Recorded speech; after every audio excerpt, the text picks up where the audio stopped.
শুক্লপক্ষের পঞ্চমী তিথিতে সরস্বতী পুজো করা হয়ে থাকে। এই তিথিকে শ্রী পঞ্চমীও বলা হয়। এই দিন স্কুল, কলেজ সহ সমস্ত শিক্ষা প্রতিষ্ঠানে এবং বাড়িতেও সরস্বতী পুজো করা হয়ে থাকে।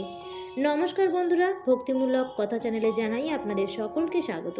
বন্ধুরা, আশা করছি ঈশ্বরের আশীর্বাদে আপনারা প্রত্যেকেই ভালো আছেন এবং সুস্থই আছেন। আজকের এই ভিডিওতে আপনাদের জানাবো সরস্বতী পুজোর পঞ্চমী তিথি কখন শুরু হবে এবং পঞ্চমী তিথি কখন শেষ হবে। এছাড়াও পঞ্চমী তিথি অনুসারে কবে করবেন সরস্বতী পুজো। এছাড়াও এই ভিডিওতে থাকবে সরস্বতী পুজোর আগে কুল না খাওয়ার পৌরাণিক কাহিনী এবং বাড়িতে পুরোহিত আনা সম্ভব না হলে কিভাবে নিজে নিজে সহজ সরলভাবে সরস্বতী পুজো করবেন তার উপরেই এই ভিডিওটি। তো চলুন বন্ধুরা, ভিডিওটি শুরু করা যাক। তবে তার আগে আপনি যদি এই চ্যানেলে নতুন হয়ে থাকেন তাহলে পরবর্তী সময়ে এই চ্যানেলের ভিডিও পাওয়ার জন্য চ্যানেলটিকে সাবস্ক্রাইব করে রাখবেন এবং পাশে থাকা বেল আইকনটিকে অল করে রাখবেন। আর ভিডিওটি থেকে সমৃদ্ধ হলে অনুগ্রহ করে ভিডিওটিতে লাইক করবেন এবং নিজেদের আত্মীয় স্বজন এবং পরিবার পরিজনের মধ্যে শেয়ার করে দেবেন। চলুন বন্ধুরা, এবার বিস্তারিত আলোচনায় প্রবেশ করা যাক। সবার প্রথমেই আপনাদের জানাবো যে এই বছর 1431 বঙ্গাব্দ 2025 সালের এই বসন্ত পঞ্চমী কবে এবং কখন পড়েছে এবং সবথেকে গুরুত্বপূর্ণ যে সরস্বতী পুজো আমাদের কোন সময় করা উচিত। কারণ বন্ধুরা, এই বছর সরস্বতী পুজোর দিন নিয়ে অনেকেই দ্বিধাগ্রস্ত হয়ে পড়েছেন। যেহেতু এই বছর সরস্বতী পুজোর যে বসন্ত পঞ্চমী তা মূলত দুদিন থাকছে, অর্থাৎ বসন্ত পঞ্চমীর তিথি শুরু হবে আগামী 19শে মাঘ ইংরেজির 2রা ফেব্রুয়ারি রবিবার দুপুর 12:14 থেকে।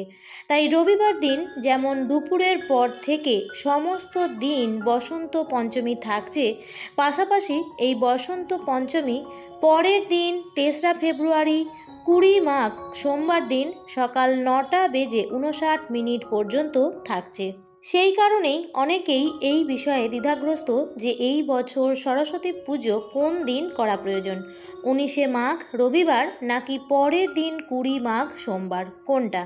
এই প্রসঙ্গে আপনাদের জানাই যে আমাদের সমস্ত পূজা অর্চনা রীতিনীতি উদয়া তিথিকে মেনেই সম্পন্ন হয়, অর্থাৎ বসন্ত পঞ্চমীর উদয়া তিথি কোন দিন পড়েছে সেই দিন ধরেই কিন্তু সরস্বতী পূজা সম্পন্ন করা প্রয়োজন। আর সেই দিনটি সম্পন্ন হচ্ছে আগামী 20 মাঘ 3রা ফেব্রুয়ারি সোমবার দিন। উদয়া তিথি অর্থাৎ সূর্যোদয় হচ্ছে সকাল 6:22 থেকে। তাই বসন্ত পঞ্চমী তিথি রবিবার দিন পড়লেও সরস্বতী পুজো কিন্তু আমাদের শাস্ত্র অনুসারে 3রা ফেব্রুয়ারি 20 মাঘ সোমবার দিন সম্পন্ন করা প্রয়োজন। তবে সরস্বতী পুজো সোমবার দিন কিন্তু সকাল 9:59 মধ্যেই সম্পন্ন করা প্রয়োজন, কারণ এরপর কিন্তু আর বসন্ত পঞ্চমী তিথি থাকছে না। তাই সরস্বতী পুজো এই সময়ের আগেই সম্পন্ন করা প্রয়োজন। আশা করি দর্শক বন্ধুরা এই বিষয়টি সম্পূর্ণভাবে আপনাদের কাছে পরিষ্কার হয়েছে। এবার বলি বন্ধুরা, মা সরস্বতীর প্রসঙ্গে এবং তার পূজার বিষয় প্রসঙ্গে। যে কোনো পূজার ক্ষেত্রেই কিন্তু কিছু নিয়ম কানুন বা উপাচার রয়েছে। পূজার প্রধান অঙ্গ হলো আপনার অন্তরের ভক্তি এবং শ্রদ্ধা। আপনার অন্তরের ভক্তি এবং শ্রদ্ধার সঙ্গে এই সামান্য কিছু বিষয়গুলি যদি আপনি পালন করেন তাহলে সেক্ষেত্রে সেই পূজা সার্থক বলেই বিবেচিত হয়ে থাকে। বিদ্যা ও বুদ্ধির দেবী সরস্বতীর ক্ষেত্রেও কিন্তু এর ব্যতিক্রম নয়। সৃষ্টিকর্তা ব্রহ্মার সহধর্মিণী এবং বিষ্ণু পত্নী লক্ষ্মী এবং মহেশ্বর জায়া পার্বতীর সঙ্গে এক যোগে ত্রিদেবী নামে পরিচিত দেবী সরস্বতী। 3 গুণের মধ্যে তিনি সপ্তগুণময়ী, অনন্ত জ্ঞানময়, ঈশ্বরের বাক শক্তির প্রতীক বাগদেবী। গতিময় জ্ঞানের জন্যই ঋগ্বেদে তাকে নদীরূপে কল্পনা করা হয়েছে। তিনি বিদ্যা, বুদ্ধি, সঙ্গীত এবং সৌন্দর্যের দেবী। এই কারণেই শিক্ষার্থীরা তাদের বই, খাতা, পেন্সিল এমনকি গান এবং আঁকার খাতাও দেবীর চরণে উৎসর্গ করে থাকেন আশীর্বাদ পাওয়ার জন্য। খুব সহজ সরলভাবেই দেবীর কৃপা ধন্য পাওয়া সম্ভব, আর এর জন্য বিশেষ কিছু উপাদানের প্রয়োজন না জানা থাকলে পুজো অনেকটাই অসমাপ্ত থেকে যায়। তাই দেবীর পূজা শুরু হওয়ার প্রারম্ভেই দেখে নিন যে প্রয়োজনীয় সামগ্রী এবং বিষয়বস্তুগুলি আছে কিনা। দেবী সরস্বতীর পুজোর জন্য যে সমস্ত উপকরণগুলি প্রয়োজন তা হলো সাদা কাপড়, পলাশ ফুল, আম্রপত্র, বেলপাতা, কাঁচা হলুদ, সিঁদুর, ধান, চাল, দূর্বা, 5 ধরনের ফল যার মধ্যে কলা এবং নারকেল এবং কুল অবশ্যই প্রয়োজন। একই সঙ্গে একটি কলস, সুপারি এবং পানপাতা, ধূপকাঠি, প্রদীপ, দুধ, খাগের কলম এবং দোয়াত।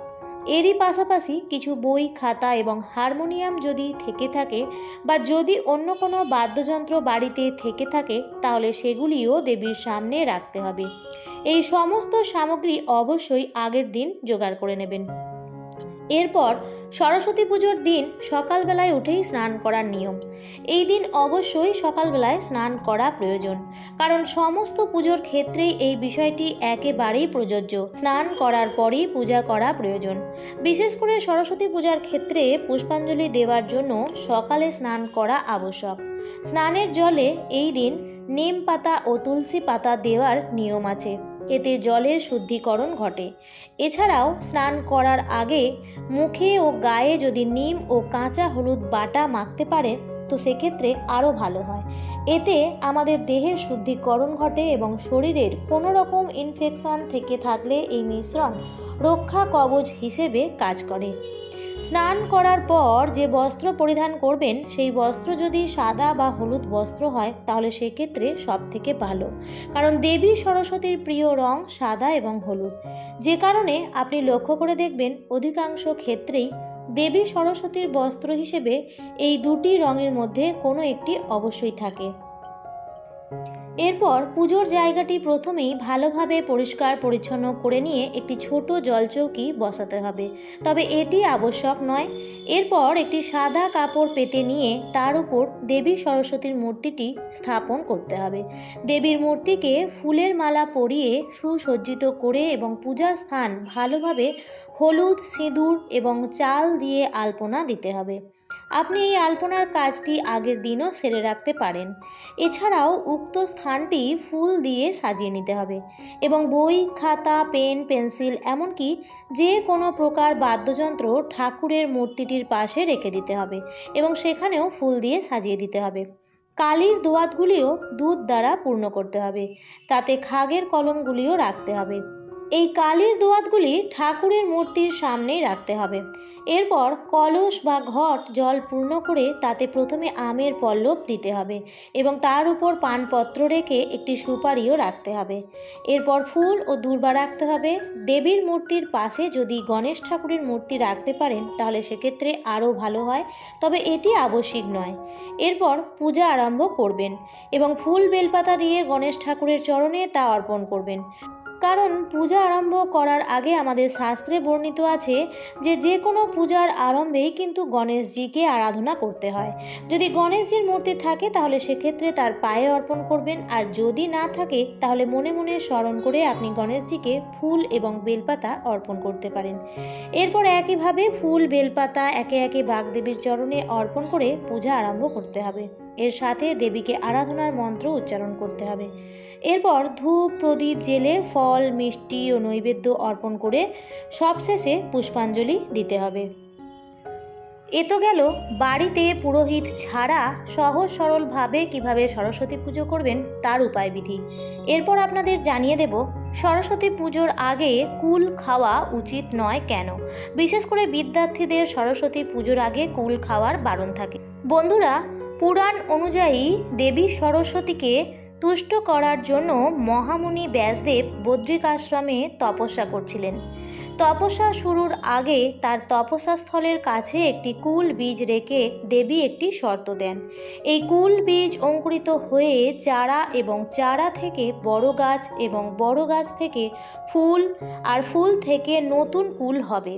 দেবী বলেন, যেদিন সেই কুল পেকে ব্যাসদেবের মাথায় পতিত হবে সেদিন তার তপস্যা পূর্ণ হবে, অর্থাৎ সরস্বতী দেবী তুষ্ট হবেন। সেই শর্ত মেনে নিয়েই তপস্যা শুরু করলেন এবং ধীরে ধীরে বেশ কয়েক বছরে এই কুল বীজ অঙ্কুরিত হয়ে চারা, চারা থেকে বড় গাছ, বড় গাছ থেকে ফুল এবং ফুল থেকে নতুন কুল হয়। এবং একদিন তা পেকে ব্যাসদেবের মাথায় পতিত হয়। বুঝতে পারেন যে দেবী সরস্বতী তার প্রতি সন্তুষ্ট হয়েছে এবং তার তপস্যাও পূর্ণ হয়। সেই দিনটি ছিল বসন্ত শুক্ল পঞ্চমী তিথি। সেই দিন বেদ মাতা সরস্বতীকে কুল নিবেদন করে পূজা অর্চনা করে তিনি ব্রহ্মসূত্র রচনা আরম্ভ করেন। এই কারণেই শ্রী পঞ্চমীর দিন দেবী সরস্বতী তুষ্ট হয়েছিলেন, তাই সেই দিনের আগে আমরা কুল খাই না। তাই শ্রী পঞ্চমীর দিন সরস্বতী দেবীকে কুল নিবেদন করার পরেই কুল খাওয়ার প্রথা রয়েছে। বন্ধুরা, এই ছিল আজকের বিষয়। ভিডিওটি দেখে যদি ভালো লাগে তাহলে অবশ্যই লাইক, কমেন্ট এবং শেয়ার করতে ভুলবেন না। এবং এই ধরনের আরও ভিডিও পাওয়ার জন্য চ্যানেলটিকে সাবস্ক্রাইব করে পাশে থাকা বেল আইকনটির অল লেখাটিতে ক্লিক করে দেবেন। আবারও দেখা হবে পরবর্তী নতুন কোনো ভিডিওতে। ভালো থাকবেন, সুস্থ থাকবেন। ধন্যবাদ।